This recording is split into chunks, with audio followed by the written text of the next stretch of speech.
We're going to review how to find the equation of a line given 2 points. So I have a picture of this line over on the left, but as we do this process, I'm actually not going to look at the line at all once we find the 2 points.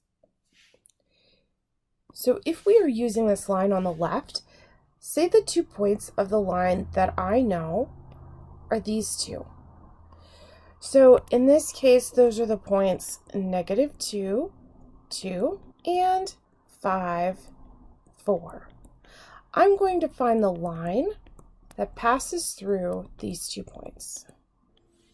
The first step in finding the equation of this line is to remember that I'm modeling it after our y equals mx plus b form for a line, where my m gives me slope and the b gives me the y-coordinate of where my y-intercept is. I have the list of steps written here on the left-hand side. So first we have our 2 points. Now we need to compute the slope using these points. So remember that we had 2 ways of finding slope.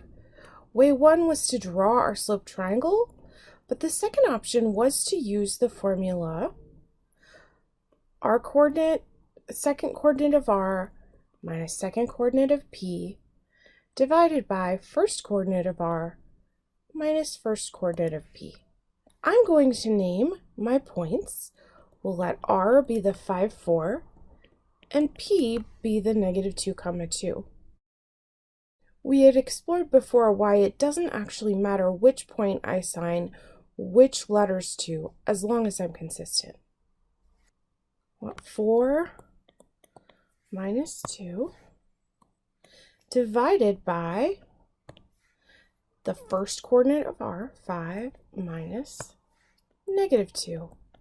And as we've noted before, you can see vertically in this where the first point is and the second point. Our next step is to do these computations. In the numerator, we have 4 minus 2, and we get 2. In the denominator, we have 5 minus -2, so 5 plus 2, and we get a slope of 2/7. So now we have our slope, and we're on to our third step. In our third step, we set y equals mx plus b up. So we have y equals, we know the slope is 2/7 x plus b, and we'll be done with the problem once we find b. We know that every point on the line should solve this equation, so we select one of the points. I'm going to choose p and replace the x and y coordinates with that. So we're going to use the x coordinate from p and the y coordinate of p in this equation, and then we're going to solve that equation for b. So doing that, the y-coordinate of p was 2.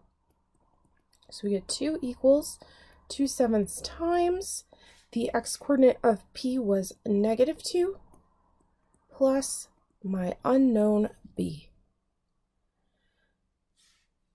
I'm going to multiply the fractions on the right-hand side to obtain the -4/7 plus b. Now I need to solve for b, so I need to get b by itself. In order to do that, I'm going to add 4/7 to both sides of the equation. This helps me because the -4/7 plus 4/7 will give me 0 for that extra constant on the right-hand side of the equation. So now I have the equation 2 plus 4/7 equals b. So I'm going to take the 2 and multiply it by 7/7. I'm multiplying by 1 as a way to convert it to an equivalent fraction. 2 times 7/7 will give me 14/7 plus 4/7. And now I can add those two together to get 18 sevenths. We always add numerators when we have like denominators. And that gives me the value of b. Often it is easiest if you're working with rational numbers to use improper fractions. And 18 sevenths is equivalent to 2 and 4 sevenths. And now we see why in this example where we did have it graphed, we had a point lying on the line, crossing the y-axis, somewhere between, about halfway between 2 and 3, because 4 sevenths is a little larger than a half. So to finish our problem, let's write that final equation. I'm going to write it over on the left-hand side as y equals our slope, 2 sevenths, x plus our b, which was 18 sevenths. And notice that the entire process I used to do this, I did not need to see the graph of the line as long as I knew those 2 points.